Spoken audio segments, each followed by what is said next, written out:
Hi friends, అందరికి నమస్కారం. ప్రయత్నం ఎలా ఉండాలంటే, అప్పుడు ఆ స్థలం కొని ఉంటే ఇప్పుడు చక్కగా ఇల్లు కట్టుకునేవాడిని. అప్పుడు ఉద్యోగం కాకుండా వ్యాపారం మొదలు పెడితే ఇప్పుడు ఓ రేంజ్లో ఉండేవాడిని.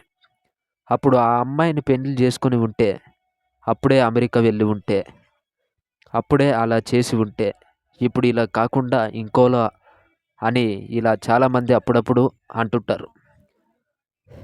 ఈ అప్పుడు అనేవి వారు కన్న పగటి కలలు కావు. అవి వారి ఆశలు, ఆకాంక్షలు, స్వప్నాలు. అప్పుడు చేయలేదు సరే, ఇప్పుడేం చేస్తున్నారంటే ఏదో ఒకరోజు అనే పెట్టెలో వాటిని మడిచిపెట్టి చెదలు పట్టకుండా ఏతుని తర్ణాన్ని కలరా ఉండల్ల పక్కన పెట్టి భద్రపరుస్తుంటారు. దాని గురించి మర్చిపోయి వాళ్ళు అలాగే మిగిలిపోతారు. దాని గురించే ఆలోచిస్తూ అవకాశాలను చేజిక్కించుకున్న వారు అప్పుడు అలా అని ఎప్పుడు మాట్లాడరు. మీరు ఎప్పుడైనా అలా మాట్లాడారా? మీలో మీరైనా అనుకున్నారా?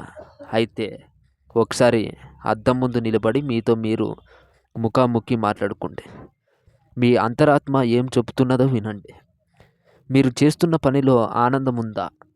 సంతోషంగా ఉన్నారా? అసలు మీరు ఈ పని చేద్దామనుకున్నారా? సమాధానం సానుకూలంగా లేకపోతే అప్పుడు కాలేదు సరే, ఇప్పుడైనా మొదలుపెట్టండి. కేఎఫ్సి ఆయన ఎన్నేండ్ల వయసులో దాన్ని మొదలుపెట్టాడో తెలుసా? ఎన్నిసార్లు ఓడిపోయాక కేఎఫ్సి ప్రారంభించాడో ఎప్పుడైనా విన్నారా?